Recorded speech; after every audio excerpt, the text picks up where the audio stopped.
हाँ दोस्तों नमस्कार। मैं राजू शुक्ला अपने YouTube channel study with Shukla ji पे आपका स्वागत करता हूँ। और आपके द्वारा दिए गए समर्थन से मैं बहुत अभिभूत हूँ, बहुत प्रसन्न हूँ। आप मेरा इसी तरह लगातार उत्साहवर्धन करते रहें, लाइक शेयर और सब्सक्राइब के माध्यम से। इससे मैं बहुत अति प्रसन्न हूँ आपके समर्थन से। अब आते हैं अपने टॉपिक पे। आज मैं आपको संविधान की अनुसूचियों के बारे में बताऊंगा, जिसका यह ऐसा पार्ट है संविधान का जिससे हर प्रतियोगी परीक्षा में प्रश्न आते हैं। कोई प्रतियोगी परीक्षा हो इससे प्रश्न बाहर नहीं है। एक क्वेश्चन यहां से भी आता है, जैसा मैंने अभी पिछले क्लास में आपको बताया था, संविधान पर विदेशी प्रभाव, जो मेरा पिछला वीडियो है, अगर आप लोगों ने देखा होगा उसे, तो उस पर मेरा जो है बहुत, वहां से भी एक क्वेश्चन आते हैं। हमने बताया था कि लगभग 10 देशों के संविधान से हमारे संविधान में सारी अच्छी बातें जो प्रासंगिक हैं वो ली गई हैं। वो बातें मैंने वहां बता दी थी। अब संविधान की अनुसूचियों का विवरण, और मुझे उम्मीद क्या विश्वास भी है पूर्ण कि आप लोग नोट्स जरूर बना रहे होंगे। अगर नोट्स वास्तव में आपने बनाया तो निश्चित रूप से इससे बाहर कहीं कोई क्वेश्चन आने नहीं है, चाहे कोई परीक्षा हो, प्रतियोगी परीक्षा, कोई प्रतियोगी परीक्षा हो, हर जगह से यहाँ से क्वेश्चन भी आते हैं। और अगर आप मेरी बातों को फॉलो करेंगे, मुझे उम्मीद है कि फॉलो जरूर करेंगे, तो जरूर लाभ मिलेगा आपको। चलिए शुरू करते हैं हम संविधान की अनुसूचियां। वर्तमान में जो संविधान का जो मूल संविधान था उसमें 8 अनुसूचियां ही थी। वर्तमान में 12 अनुसूचियां हैं। अब पहली अनुसूची, तो आप ऐसे सोच भी सकते हैं कि जैसे भाई पहली अनुसूची है तो पहले किस बात की चर्चा की जाएगी। पहले भारत के सारे राज्यों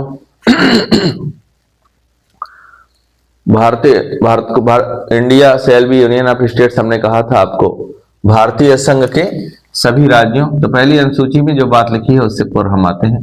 भारतीय संघ के सभी राज्यों एवं केंद्र शासित या संघ शासित प्रदेशों का उल्लेख है। केंद्र शासित की जगह आप संघ शासित भी लिख सकते हैं। एनसीईआरटी में यह बात लिखी गई, संघ शासित क्षेत्रों का उल्लेख है, क्षेत्रों का उल्लेख है। अब आपके मन में ये बात आएगी भाई कि कितने हैं वर्तमान में। ये बात तो सब लोग जानते ही रहते हैं। वर्तमान में 28 राज्य, भारत में 28 राज्य और 8 केंद्र शासित प्रदेश हैं। केंद्र शासित या संघ शासित प्रदेश हैं। हमने आपको संघ के बारे में बता दिया था कि इंडिया यूनियन है, फेडरल नहीं है। वो सारी बातें हमने वहां हल्का सा समझाया था। बाकी आपको आगे जब पढ़ाएंगे संघात्मक एकात्मक कैसे है तो वो सारी बातें बताएंगे। तो पहली अनुसूची में भारतीय संघ के सभी राज्यों एवं केंद्र शासित क्षेत्रों या संघ शासित क्षेत्रों का उल्लेख है। अब वर्तमान में कितने हैं? ये 28 राज्य और 8 केंद्र शासित प्रदेश। एक तो यही उठा के पूछ देता है। कितने लोग वहां जब ऑप्शन आता है तो कंफ्यूजन में आ जाते हैं। हालांकि आपको लग रहा होगा बड़ी सतही बात है, लेकिन है बड़ी इंपॉर्टेंट बात। तो इसलिए एग्जाम देने जाने से पहले, एग्जाम जब दें आप, तो पेपर जब आप उठाएं तो थोड़ा ध्यान पूर्वक ऑप्शन को और प्रश्न को भी ध्यान पूर्वक पढ़ लें, तो आपके एक भी क्वेश्चन गलत नहीं होंगे। पहली अनुसूची हो गई, बड़ी सामान्य सी बात है, जैसे भारतीय संघ के राज्यों और केंद्र शासित प्रदेशों का उल्लेख है। द्वितीय अनुसूची, दूसरी अनुसूची में सभी महत्वपूर्ण संवैधानिक पदाधिकारियों के वेतन, भत्ते एवं पेंशन का उल्लेख है। सभी महत्वपूर्ण पदाधिकारी, आप राष्ट्रपति, सबसे ऊपर अपना राष्ट्रपति आता है। वर्तमान के राष्ट्रपति द्रौपदी मुर्मू जी हैं। राष्ट्रपति, उपराष्ट्रपति, राज्यपाल, मतलब सारे संवैधानिक, राज्यपाल, सुप्रीम कोर्ट और हाई कोर्ट के न्यायाधीश,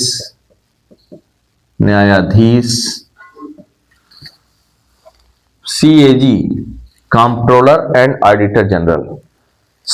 विधानसभाओं मतलब आप कह सकते हैं राज्य लोकसभा अध्यक्ष, राज्यसभा के उपसभापति, राज्यसभा के सभापति लिख देते हैं आपको, लोकसभा अध्यक्ष,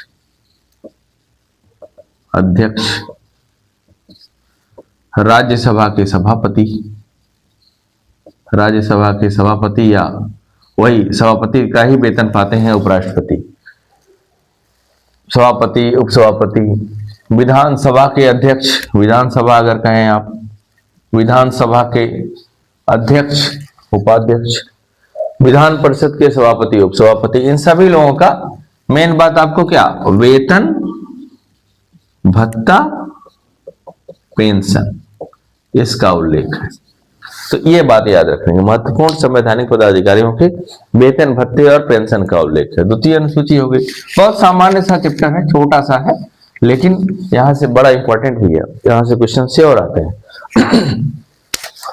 तीसरी अनुसूची जो है, इसमें सभी महत्वपूर्ण संवैधानिक पदाधिकारियों, राष्ट्रपति, राज्यपाल, न्यायाधीश, सबके शपथ, सभी महत्वपूर्ण, आप लिख सकते हैं, सभी महत्वपूर्ण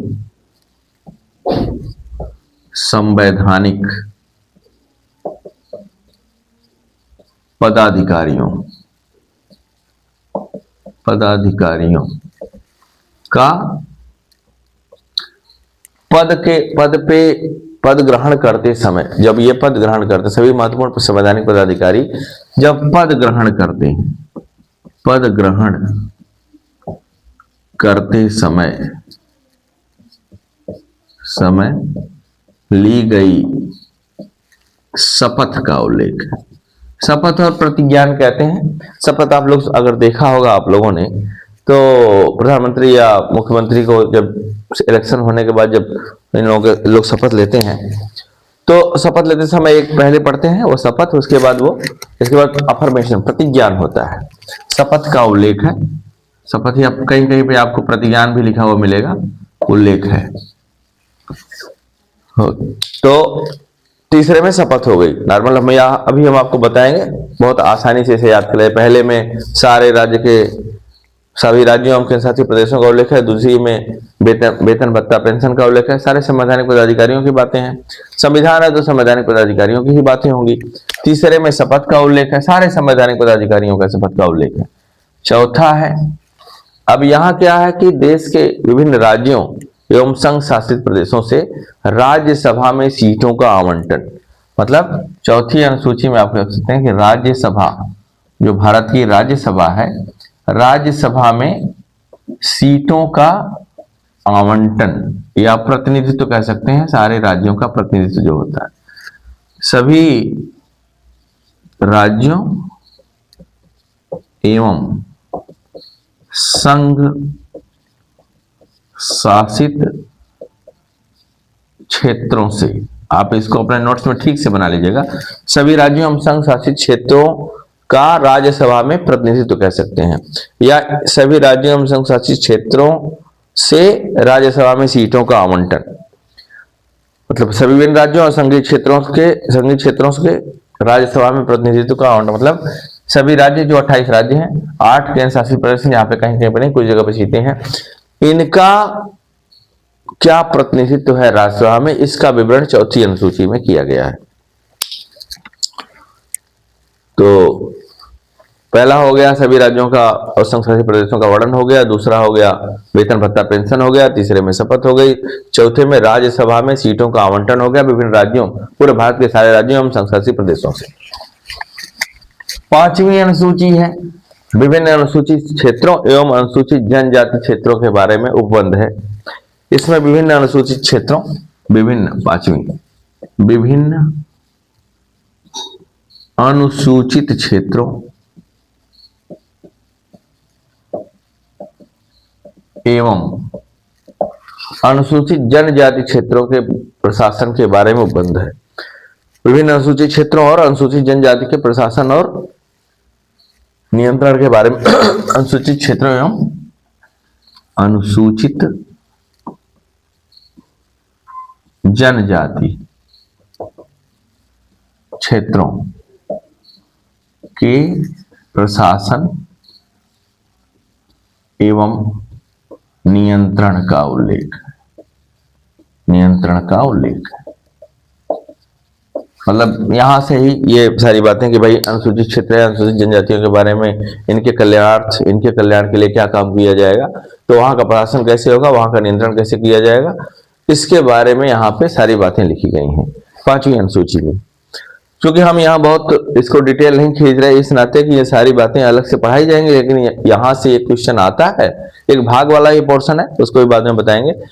इसलिए हम आपको यहाँ से एक क्वेश्चन पक्का श्योर आता है, हर एग्जाम में आता है, इसलिए छोटी छोटी बातें याद रखनी जरूरी होती है।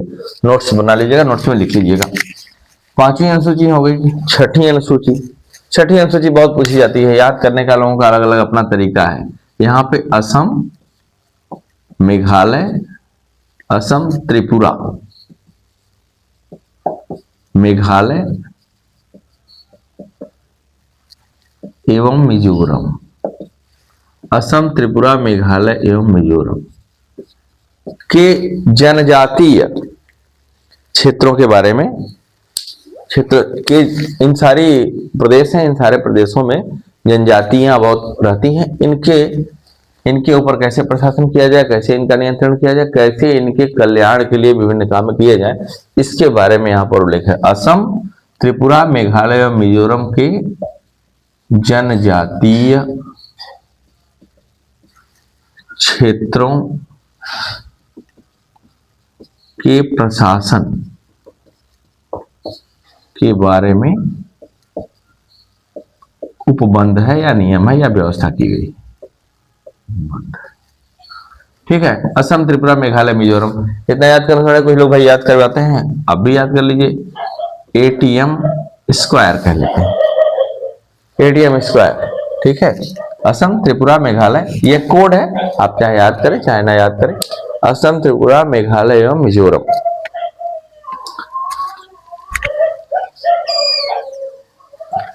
असम, त्रिपुरा, मेघालय एवं मिजोरम, एटीएम स्क्वायर।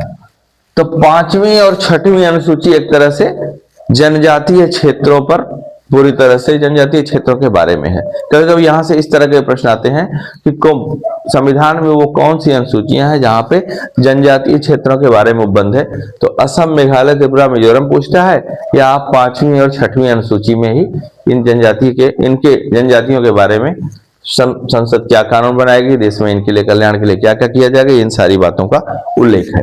तो पहली हो गई, दूसरी हो गई, तीसरी हो गई, कितनी बातें हो गई। पहली में सारे संघ राज्य क्षेत्रों, सारे राज्यों एवं संघ शासित क्षेत्रों का उल्लेख है। द्वितीय में क्या हो गया कि वेतन भत्ता पेंशन हो गई संवैधानिक पदाधिकारियों की। तृतीय में क्या हो गया कि इनका शपथ के बारे में, सारे संवैधानिक पदाधिकारियों के शपथ का उल्लेख है। चौथी में क्या हो गया, राज्यसभा में सीटों का आवंटन विभिन्न राज्यों एवं संघ शासित प्रदेशों से है। 5वीं में अनुसूचित जाति और अनुसूचित जनजाति क्षेत्रों के बारे में उनके बारे में कैसे नियम कानून बनाए जाएंगे उसका उल्लेख है। 6वीं में स्पेशल राज्य बना दिया गया कि असम, मेघालय, कुछ राज्यों को मेंशन कर दिया गया, असम, त्रिपुरा, मेघालय, मिजोरम, इनके जनजातीय क्षेत्रों के बारे में नियम बनाने का विधान है। 6वीं। अब 7वीं अनुसूची देखिए, बड़ी इंपॉर्टेंट अनुसूची है 7वीं अनुसूची। यहां पर संघ एवं राज्यों के बीच सेपरेशन ऑफ पावर्स है, पृथक्करण का सब। संघ एवं राज्यों के बीच शक्तियों का बंटवारा है। अब शक्तियों का बंटवारा हम आपको जब 1935 का भारत शासन अधिनियम पढ़ा रहे थे तो वहां हमने बताया था आपको कि वहां पे 1935 हमने कहा था बड़ा व्यवस्थित है। तो वहां पे संघ सूची, राज्य सूची, समवर्ती सूची, इसके बारे में हमने आपको बताया था। यहाँ पे मान के लिए 4 अनुसूचियां, समवर्ती सूची, अनुसूची और संघ सूची, राज्य सूची, समवर्ती सूची और एक अवशिष्ट सूची है। तो हमने आपको वहां भी बताया था कि वहां पे संघ सूची में कानून कौन बनाएगा, केंद्र बनाएगा। राज्य पे कौन बनाएगा, राज्य बनाएगा। समवर्ती पे कौन बनाएगा, संघ और राज्य दोनों बनाएंगे, संघ व राज्य दोनों बनाएंगे। अब कौन व्यवहारिक होगा उसको वहां पे अपना लिया जाएगा। बाकी इनसे बचे हुए जो विषय हैं उसके बारे में कानून अवशिष्ट सूची में रखा गया, उस पर केंद्र कानून बनाएगा। तो यहाँ पे वर्तमान में यहाँ पे 100 है, यहाँ पे 61 है, यहाँ पे 52, इतने विषय हैं। 100 विषय, 61 विषय और 52 विषय। ठीक है। 7वीं अनुसूची में संघ और राज्य के बीच शक्तियों का बंटवारा है एवं इसके अंतर्गत 3 अनुसूचियां, संघ सूची, राष्ट्र सूची एवं समवर्ती सूची, चौथी भी रेसिडुअल पावर्स। तो 100, 61, 52 ये वर्तमान में विषय हैं। वहां 1935 के भारत शासन अधिनियम में हमने आपको भी विषय वहां लिखवाया था, स्पेशली वर्तमान का ही पूछा जाता है, इसलिए उस पर हम नहीं जा रहे, बहुत फोकस नहीं कर रहे। तो 7वीं अनुसूची में केंद्र और राज्य के बीच शक्तियों का बंटवारा है। विभिन्न अनुसूचियां, इनमें विषय बताया गया है। 100 है, 61 है, 52। ये थोड़ा याद कर लीजिएगा, नोट कर लीजिएगा, नोट्स में अंडरलाइन कर लीजिएगा, क्योंकि ये सारी बातें ज्यादा पूछी जाती हैं और अक्सर यहाँ लोग जो है गलतियां कर देते हैं। कभी कभी यहाँ से विषय यहाँ ट्रांसफर किए जाते हैं, यहाँ से विषय यहाँ ट्रांसफर किए जाते हैं, ये सारी बातें हैं। तो 7वीं हो गई। 8वीं अनुसूची, ये बड़ी इंपॉर्टेंट है, इसमें थोड़ा सा, तो वर्तमान मूल संविधान में यही 8 अनुसूचियां थी। 8वीं अनुसूची, ये इसको थोड़ा ध्यान से सुनने की आवश्यकता है। 8वीं अनुसूची जो है इसमें भारत की, वर्तमान में भारत की 22 भाषाओं को भारत के संविधान में इस अनुसूची में 22 भाषाओं को शामिल किया गया वर्तमान में। लेकिन जब मूल संविधान था उस समय इसमें, मतलब मूल संविधान में, ऐसे लिख लीजिए आप, मूल संविधान में, जब मूल संविधान हम कह रहे हैं तो इसका मतलब है कि जब संविधान बना था तब की बातें। आप ऐसा ना सोचिएगा कि वर्तमान की बात। मूल संविधान में कुल 14 भाषाएं थी, 14। यहां से प्रश्न देखिए बनते हैं, कुल 14 भाषाएं थी, 14 भाषाएं। पहला तो यही हो गया कि ये प्रश्न ही हो जाएगा कि भाई मूल संविधान में कुल कितनी भाषाएं थी? 14 भाषाएं थी। पहला मतलब 21वें संविधान संशोधन 1967 के द्वारा, 21वें संविधान संशोधन 1967 के द्वारा पहले सिंधी भाषा को 8वीं अनुसूची में शामिल किया गया। इसको आपको याद रखना है, 21वें संविधान संशोधन, ये संशोधन बराबर याद रखें। 21वें संविधान संशोधन अधिनियम 1967 67 में सिंधी को जोड़ा गया, सिंधी को जोड़ा गया। 21वें संविधान संशोधन 21वां संविधान संशोधन सन 1967 में हुआ। इसके द्वारा सिंधी भाषा को 8वीं अनुसूची में जोड़ दिया गया। फिर 1971 में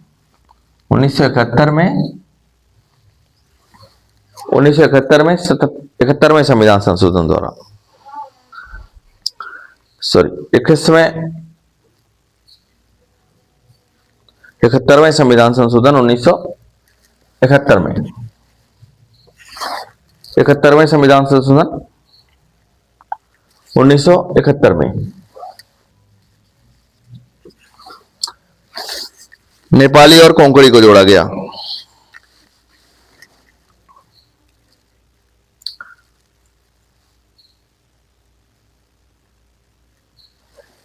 सॉरी,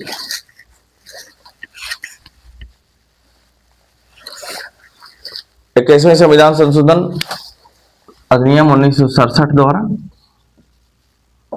सिंधी को जोड़ा गया। थोड़ा सा यहां पे फैक्चुअल हो जाता है मामला। और फिर 71वें संविधान संशोधन 1992, 71वें संविधान संशोधन अधिनियम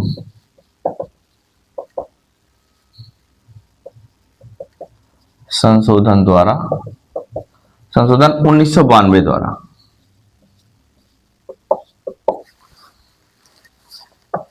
तीन विषय को जोड़ा गया, जिसमें आपकी कोंकणी, मणिपुरी और नेपाली। कोंकणी जो मुंबई के आसपास बोली जाती है, कोंकणी नेपाली और मणिपुरी को 8वीं अनुसूची में जोड़ा गया। मतलब मूल संविधान में कुल 14 भाषाएं थी। 21वें संविधान संशोधन 1967 के द्वारा सिंधी को जोड़ा गया। 71वें संविधान संशोधन 1992 के द्वारा कोंकणी, नेपाली और मणिपुरी को भारत संविधान में 8वीं अनुसूची में जोड़ा गया। और 91वें संविधान संशोधन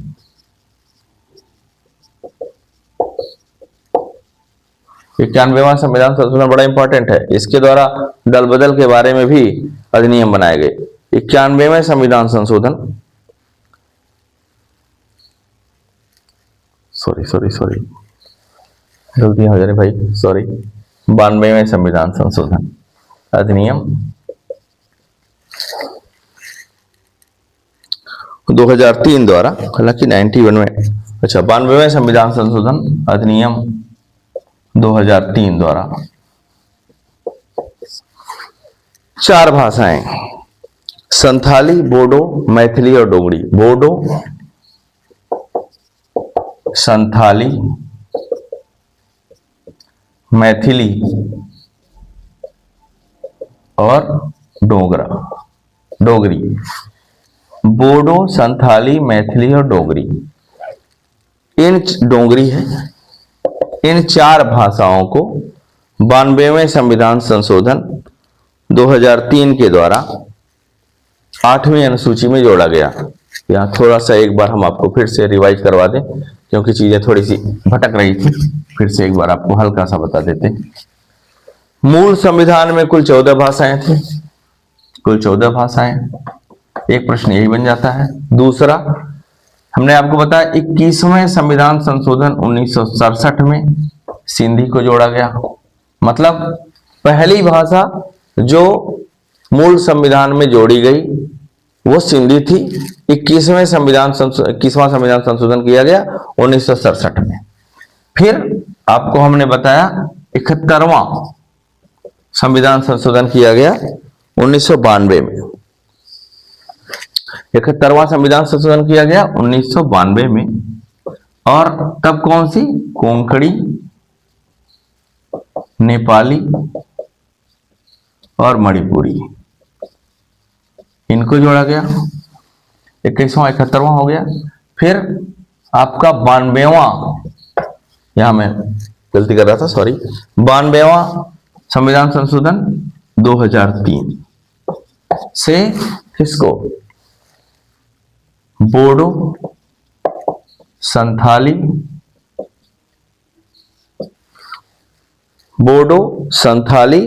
मैथिली और डोगरी। बोडो, संथाली, मैथिली और डोगरी, ये सारी लगभग जनजातीय भाषाएं मान के चलिए। बोडो जनजातियां हैं, असम में पाई जाती हैं। संथाल है, ये झारखंड में पाए जाते हैं। मिथिला आपका बिहार में है। डोगरी ये कश्मीर की भाषा है। तो इन भाषाओं को जोड़ने का बस एक उद्देश्य है कि इन सारे लोगों को जोड़ के रखा जाए, क्योंकि जनजाति के लोग जो होते हैं वो भागते बड़े जल्दी हैं। तो किसी भी तरह इनका संविधान में जोड़ दिया गया, थोड़ा इनकी महत्वाकांक्षाएं तृप्त हो जाती हैं। इस नाते इन भाषाओं को जोड़ा जाता है। हालांकि आंदोलन भोजपुरी के लिए भी चल रहा है कि भोजपुरी को भी जोड़ दिया जाए, लेकिन अब तक जोड़ा नहीं जा सका है। बार बार प्रस्ताव जाता है, वो प्रस्ताव अभी स्वीकृत नहीं हो रहे हैं। लेकिन अब आपको इसको फिर से एक बार, भाई मैंने कहा था कि 8वीं अनुसूची में जाके मामला थोड़ा सा, अब पहला वाला तो आराम से, पहला भाई भारत के सारे राज्य हैं, केंद्र शासित प्रदेश है। दूसरे में वेतन भत्ता पेंशन है। तीसरे में शपथ है। चौथे में राज्यसभा में सीटों का आवंटन है। 5वीं और 6वीं अनुसूचित जनजाति, 5वीं मतलब अनुसूचित जाति और अनुसूचित जनजाति के क्षेत्रों के बारे में उपबंध है। 6वीं में असम, मेघालय, त्रिपुरा, मिजोरम, इन 4 प्रदेशों के जनजाति क्षेत्रों के बारे में उल्लेख है।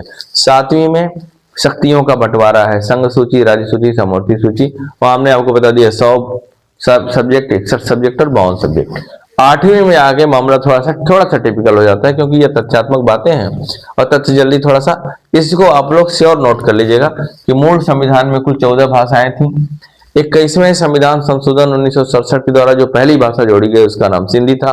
71वें संविधान संशोधन 1992 के द्वारा कोंकणी, नेपाली और मणिपुरी को जोड़ा गया, संविधान में 8वीं अनुसूची में दर्जा दिया गया। 92वें संविधान संशोधन 2003 के द्वारा बोडो, संथाली, मैथिली और डोगरी को इसमें शामिल किया गया, 8वीं अनुसूची में शामिल किया गया। तो अब कुल कितनी भाषाएं होंगी? 15, 16, 17, 18, 19, 20, 21, 22। तो वर्तमान में कुल 8वीं अनुसूची में 22 भाषाएं।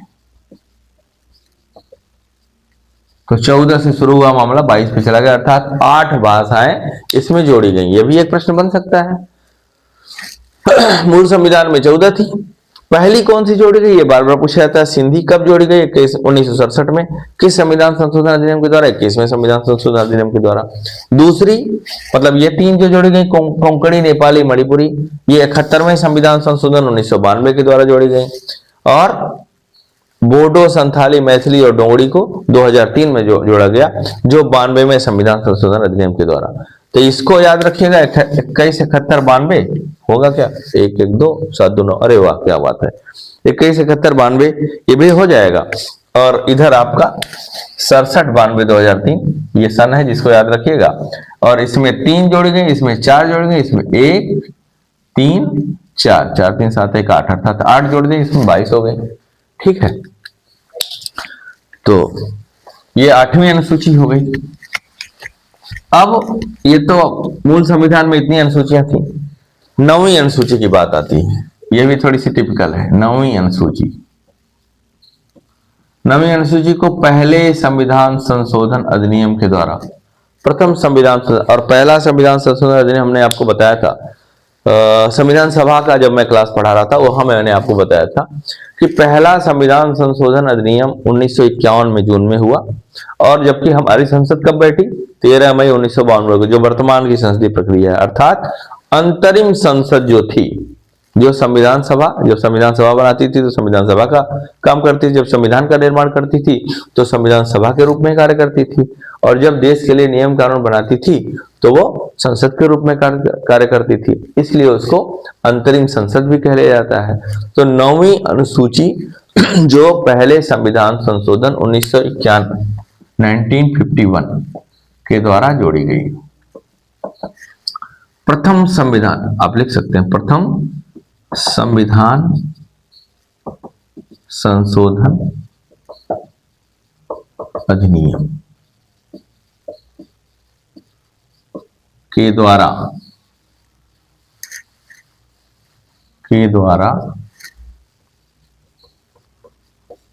प्रथम संविधान संशोधन अधिनियम 1951 में हुआ था। 1951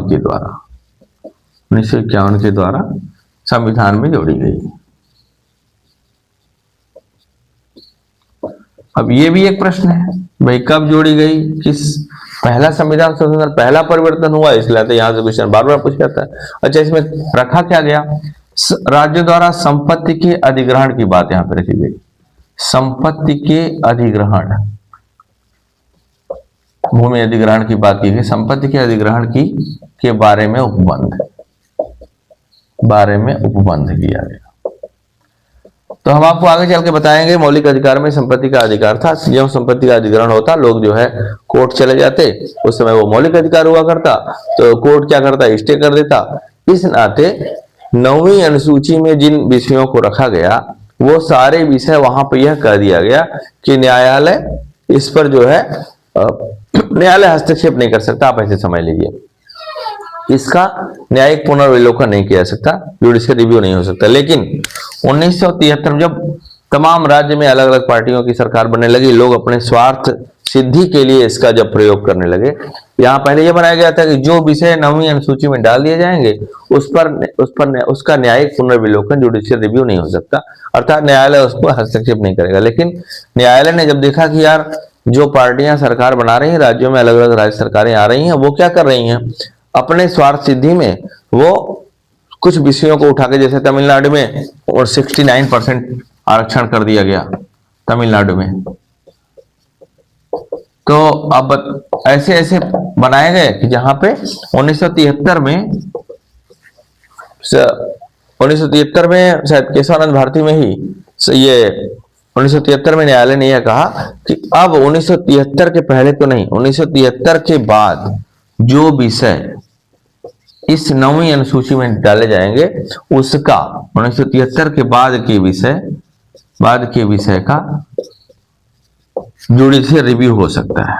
जुडिशियल रिव्यू किया जा सकता है, क्योंकि भाई मानव है, सत्ता में लोग जो है, जो लोग सत्ता में आते हैं वो उससे बाहर जाना नहीं चाहते, हरनिश रहना चाहते हैं। तो इस नाते वो लोग क्या करते हैं कि जो लोग उनको वोट दें या जो लोग उनके साथ हैं उनके बारे में कुछ ऐसा कानून बना दिया जाए और उसमें कोई हस्तक्षेप भी ना हो। और ये बढ़िया एक मिल गया था कि 9वीं अनुसूची में डाल दो। वर्तमान में 284 विषय यहाँ पर हैं, 284, इसको भी अंडरलाइन कर लीजिएगा। 284 विषय हैं जिसको इसमें डाला गया है, लेकिन 1973 के बाद में 1973 के बाद के विषय, मतलब सन 1973 के पहले के विषय को तो न्यायालय ने छोड़ दिया, लेकिन 1973 के बाद के विषय को न्यायालय ने कहा कि नहीं, अब मामला जो है स्वार्थी हो गया है, इसलिए इसका न्यायिक पुनर्विलोकन किया जा सकता है। तो प्रश्न ये भी बनता है कि क्या 9वीं अनुसूची के विषय का न्यायिक पुनर्विलोकन हो सकता है? पहला तो ये कब जोड़ी गई? प्रथम संविधान संशोधन अधिनियम 1951 के द्वारा जोड़ी गई। यह भी प्रश्न बन सकता है कि ये पहला संविधान संशोधन अधिनियम किसके द्वारा किया गया? भारत की वर्तमान संसद के द्वारा या तब की वर्तमान के संसद के द्वारा या अंतरिम संसद के द्वारा? तो हमने आपको बताया था अंतरिम संसद के द्वारा। और यह जो बात है कि भाई 9वीं अनुसूची में जो क्या डाला गया, संपत्ति के अधिग्रहण के बारे में उपबंध है और बहुत सारी बातें, लेकिन मूल यही है और विवाद की जड़ भी यही है। और 1973 के पहले बहुत सारे विषय, तो न्यायालय ने कहा कि 1973 के बाद के जो विषय हैं उसका न्यायिक पुनर्विलोकन अगर न्यायालय को लगता है तो वो किया जा सकता है। ये बात है। तो दो तरह के प्रश्न बनते हैं, एक कि 9वीं अनुसूची के विषय का न्यायिक पुनर्विलोकन किया जा सकता है, तो जैसा ऑप्शन होगा वहां ऐसा कर लीजिएगा। और अगर वहां पे 1973 को मेंशन किया रहेगा क्वेश्चन में, तब उसका जुडिशियल रिव्यू हो सकता है, इसको ध्यान दीजिएगा। 9वीं अनुसूची हो गई। अब 10वीं अनुसूची, 10वीं अनुसूची में बहुत इंपॉर्टेंट है। ये 10वीं अनुसूची जो है दल बदल से संबंधित है। 10वीं अनुसूची 52वें संविधान संशोधन, 52वें अमेंडमेंट, संविधान संशोधन अधिनियम संशोधन के द्वारा जोड़ी गई, द्वारा 1985 में संविधान में जोड़ी गई, संविधान में जोड़ी गई, में जोड़ी गई।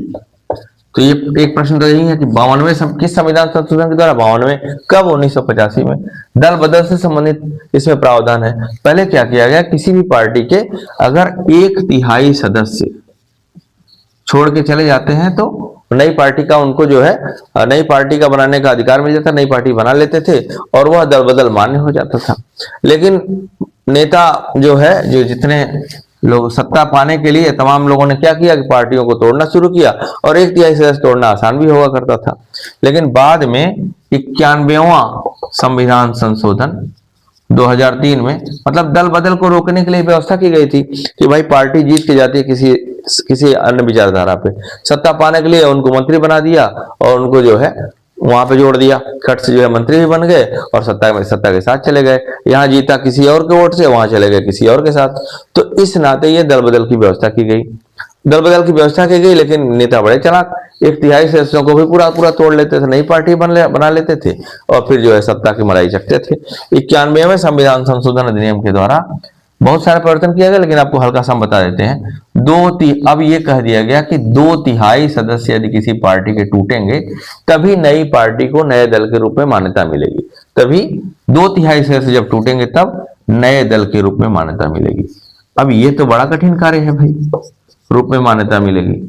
अब बड़ी पार्टी है, उसको तोड़ना जो है कठिन हो गया। हालांकि इसके अलावा यह भी एक परिवर्तन किया गया। अब कहा गया कि मंत्रियों की संख्या सदन की संख्या का केवल 15% ही होगी। ठीक है, तो सबको मंत्रिमंडल में जगह भी नहीं मिलेगी तो मंत्री बनेंगे नहीं, तो सत्ता का स्वाद चखेंगे कैसे, मजा कैसे लेंगे। इस नाते अब जो है एक तरह से दल बदल रुक गया है। हालांकि अभी भी दल बदल हो रहा है, लोगों को जो है दल बदल अभी भी हो रहा है, इतना जानिए। तो परिवर्तन देख लीजिए क्या क्या किया गया। 10वीं अनुसूची में पहला 52 कब जोड़ी गई? 52वें संविधान संशोधन अधिनियम के द्वारा 1985 में जोड़ी गई। एक ये कहा गया दल बदल के बारे में नियम कानून है। तो दल बदल के कितने लोगों का कहा गया कि अगर किसी दल के 1/3 सदस्य उसको छोड़ के चले जाते हैं तो नए दल के रूप में मान्यता दी जाएगी। लेकिन नेता इतने नैतिक हैं, नैतिक इन्वर्टेड कामा कह सकते हैं कि इनके ये दल बदल रुका नहीं, तो फिर 91वें संविधान संशोधन 2003 में 91वां संविधान संशोधन किया गया और यह कहा गया कि अब किसी दल के 2/3 सदस्य जब टूटेंगे तभी नए दल के रूप में मान्यता मिलेगी। हालांकि इसके बाद कुछ जो है दल बदल रुक गया है। तो ये 10वीं अनुसूची में ये प्रावधान है। स्पेशली पूछे बस इतना ही पूछा जाता है, छोटे एग्जाम में तो बस इतना ही कि दल बदल का प्रावधान किस अनुसूची में है। लेकिन थोड़ा सा बड़े एग्जाम में जाएंगे तो ये सारी बातें पूछी जाती हैं। तो हमारा उद्देश्य यह है कि आप पूरी बातें जान लें, चाहे जिस एग्जाम में जैसा आए वैसा कर लें। 11वीं अनुसूची है, तो इसमें जो है पंचायत के बारे में है। 73वां संवैधानिक संशोधन अधिनियम 1992 संवैधानिक, कहीं कहीं पर 1993 भी लिखा मिलता है। 73वां संवैधानिक संशोधन किया गया 1992 में। अब वहां देखिए दो बातें, जब विधेयक प्रस्तुत किया जाता है, विधेयक सदन से पास हो जाता है तो वही मान लिया जाता है। बाद में जब उसको लागू किया जाता है तो कोई कोई वहां भी, तो अब 1992 ही यहाँ पे लिखा हुआ मिलता है। एनसीईआरटी में 1992 ही लिखा है, इसलिए हम आपको यहाँ पे 1992 ही लिख रहे हैं। 73वां संवैधानिक संशोधन 1992 में किया गया। इसमें आपका जो वर्तमान में पंचायत देखते हैं, हालांकि वहां हम आपको जब पंचायत राज्य पढ़ाएंगे तो वहां अलग से बताएंगे। तो पंचायत के बारे में, ग्राम पंचायत के बारे में नियम कानून है और यहाँ पे 29 विषय हैं। मतलब पंचायत के बारे में 29 विषय है जिसमें पूरे पंचायत की सारी बातें लिखी गई हैं। तो आपसे पूछा जाता है कि भाई 11वीं अनुसूची कब जोड़ी गई, इसमें क्या है? तो इसमें ग्राम पंचायत के बारे में विवरण है। और 12वीं अनुसूची 74वां संविधान संशोधन, 12वीं अनुसूची 74वां संविधान संशोधन, 74वां, ये भी 1992 में। 74वां संविधान संशोधन अधिनियम 1992। इसमें नगर पंचायत आप सकते हैं स्थानीय निकाय, शहरी क्षेत्रों के स्थानीय निकाय के बारे में प्रावधान है,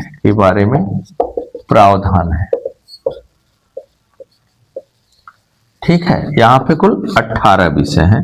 मतलब इन 18 सब्जेक्ट में बांट दिया गया है कि क्या जो होगा। तो इतनी बातें हैं। 74वें संविधान संशोधन अधिनियम के द्वारा 12वीं अनुसूची, इसमें शहरी क्षेत्रों के स्थानीय निकाय का वर्णन है। और 11वीं अनुसूची में ग्राम पंचायत मतलब पंचायत राज प्रणाली का वर्णन है। 73वां संवैधानिक संशोधन है 1992। इसमें 29 विषय निर्धारित किए गए हैं, यहाँ पे 18 विषय निर्धारित किए गए हैं। तो इतनी बातें हो गई। आपको हम एक बार हल्की सी समरी बना देते हैं जिससे आपको याद रहेगा। पहली में क्या किया गया? पहली में सभी राज्य 28 राज्य हैं और 8 केंद्र शासित प्रदेश हैं। दूसरी में वेतन भत्ता पेंशन है। अब महत्वपूर्ण संवैधानिक, वो सारी बातें हम बता चुके हैं। महत्वपूर्ण संवैधानिक पदाधिकारियों का वेतन भत्ता पेंशन। तीसरा है शपथ, सभी महत्वपूर्ण संवैधानिक पदाधिकारियों की शपथ है, शपथ या प्रतिज्ञान कर सकते हैं। चौथी में राज्यसभा में सीटों का आवंटन है, विभिन्न राज्यों और संघशासित क्षेत्रों से राज्यसभा सीट। 5वां में अनुसूचित क्षेत्रों और अनुसूचित जनजाति के क्षेत्रों के बारे में बंद है। 6वीं में एटीएम स्क्वायर कह सकते हैं आप, असम, त्रिपुरा, मेघालय, मिजोरम के जनजातीय क्षेत्रों के बारे में है। 7वीं में सेपरेशन ऑफ पावर कह सकते हैं आप, शक्तियों का बंटवारा है। संघ सूची, राज सूची और समवर्ती सूची का प्रावधान है, शक्तियों का बंटवारा। 8वीं में वही बात फिर से आपको दोहरा देता हूं, यहां हम थोड़ा सा जो है फैक्ट के नाते थोड़ी सी। 8वीं अनुसूची में आपका मूल संविधान में 14 भाषाएं। 21वें संविधान संशोधन 1967 के द्वारा जो जोड़ी गई वो सिंधी पहली भाषा। 71वें द्वारा जो जोड़ी गई 1992 में ये कोंकणी कोंकणी, नेपाली और मणिपुरी, KNM कह सकते हैं, कोंकणी, नेपाली, मणिपुरी। और 92वें संविधान संशोधन 2003 के द्वारा बोडो, संथाली, डोगरी और मैथिली, बोडो, संथाली, मैथिली और डोगरी, ये 4 भाषाएं, 4 3 7 1 8 भाषाएं जोड़ी गई। वर्तमान में 22 भाषाएं हैं 8वीं अनुसूची में। इसको थोड़ा ध्यान से पढ़िएगा, यहां से सर्वाधिक क्वेश्चन आते हैं और आदमी फंसता जरूर है। तो 21, 71, 92 आप शायद जोड़ सकते हैं। 21वें संविधान संशोधन के द्वारा सिंधी, 71वें के द्वारा कोंकणी, नेपाली, मणिपुरी, 92वें के द्वारा बोडो, संथाली, मैथिली और डोगरी। 9वीं अनुसूची को जोड़ा गया पहले संविधान संशोधन अधिनियम के द्वारा, जो अंतरिम संसद के द्वारा की गई। 10वीं अनुसूची में दल बदल, जो मैंने आपको बताया। 11वीं अनुसूची में ग्राम पंचायत, 12वीं अनुसूची में नगर पंचायत। ये 73वां, ये 74वां संविधान, ये 52वां। इतनी बातें हैं, तो ध्यान से जरा पढ़ लीजिएगा, ध्यान से जरा देख लीजिएगा। और बहुत कठिन तो नहीं है, कई बार पढ़ लेंगे तो आराम से याद हो जाएगा। सिर्फ 8वीं अनुसूची में थोड़ा सा जो है आपको थोड़ा सा जो है टिपिकल है, बाकी सारी बातें याद हैं। तो फिर से एक बार कि पहली में क्या, पहली में सभी राज्यों और संघ शासित क्षेत्रों का वर्णन है। द्वितीय में वेतन भत्ता पेंशन है। तृतीय में शपथ है। चौथी में राज्यसभा में सीटों का आवंटन है। 5वीं में अनुसूचित क्षेत्रों, अनुसूचित जनजाति क्षेत्रों के बारे में उपबंध है। 6वीं में असम, त्रिपुरा, मेघालय, मिजोरम, इन राज्यों के जनजाति क्षेत्रों के बारे में वर्णन है। 7वीं में सेपरेशन ऑफ पावर्स है, सेपरेशन ऑफ पावर्स, शक्तियों का बंटवारा है। संघ सूची, राज्य सूची, समवर्ती सूची है। 8वीं में भाषा के बारे में है। यहाँ पहले 14 थी, अब 22 है। और 22 कैसे है वो मैंने आपको बता दिया कि 21वां संविधान संशोधन अधिनियम, 21वां अमेंडमेंट 1967। इसमें मैं जोर इसलिए दे रहा हूं कि ये बात बार बार पूछी जाती है। 71वां 1992 और 92वां 2003। यहाँ पे 3 भाषाएं जोड़ी गई, कोंकणी, यहाँ पे पहली भाषा सिंधी जोड़ी गई, केवल एक भाषा जोड़ी गई। यहाँ पे 3 कोंकणी, नेपाली, मणिपुरी, और यहाँ पे 4 बोडो, संथाली, मैथिली और डोगरी, ये जोड़ी गई। 9वीं पहली अनुसूची संपत्ति का अधिग्रहण की बात है। और यहाँ मैंने आपको बताया कि 1973 के बाद के जी, क्योंकि 9वीं अनुसूची में जिस विषय को डाल दिया जाता था उसका न्यायिक पुनर्विलोकन नहीं हो पाता था, तो 1973 के बाद न्यायालय ने जब ये देखा कि नेता बड़े स्वार्थी हो गए हैं, तो ये कहा कि 1973 के बाद जो आपने डाला है यहाँ पे, उसका हम न्यायिक पुनर्विलोकन कर सकते हैं। वर्तमान में इस अनुसूची में लगभग 284 विषय हैं, इसको भी अंडरलाइन कर लीजिएगा, इसको भी याद कर लीजिएगा। 10वीं 52वें संविधान संशोधन 1985 के द्वारा जोड़ी गई, जिसमें दरबदल के बारे में है। 11वीं 73वें संविधान संशोधन 1992 के द्वारा जोड़ी गई, जिसमें 29 विषय हैं ग्राम पंचायत के बारे में है। और 12वीं जो स्थानीय निकाय नगर पंचायत के बारे में वर्णन है, मतलब नगर निगम, नगर पालिका, नगर पंचायत के बारे में वर्णन है, वहां पे 18 विषय हैं। ये आपका छोटा सा चैप्टर है, इस पर जो है इसको बार बार पढ़िएगा। मैंने पहले भी कह दिया कि हर एग्जाम में यहाँ से क्वेश्चन पूछे जाते हैं। अब इन्हीं बातों के साथ मैं इस क्लास को समाप्त करता हूँ। आपने अपना अमूल्य समय मुझे दिया, तो इसके लिए जो आपने समय दिया, समय बड़ा महत्वपूर्ण है, आपने इतना समय मुझे दिया, इसके लिए आप सभी का हृदय की अतल गहराइयों से धन्यवाद देता हूँ। और ईश्वर करें आप सभी स्वस्थ रहें, मस्त रहें, मेरा उत्साह वर्धन लगातार करते रहें। बहुत बहुत धन्यवाद।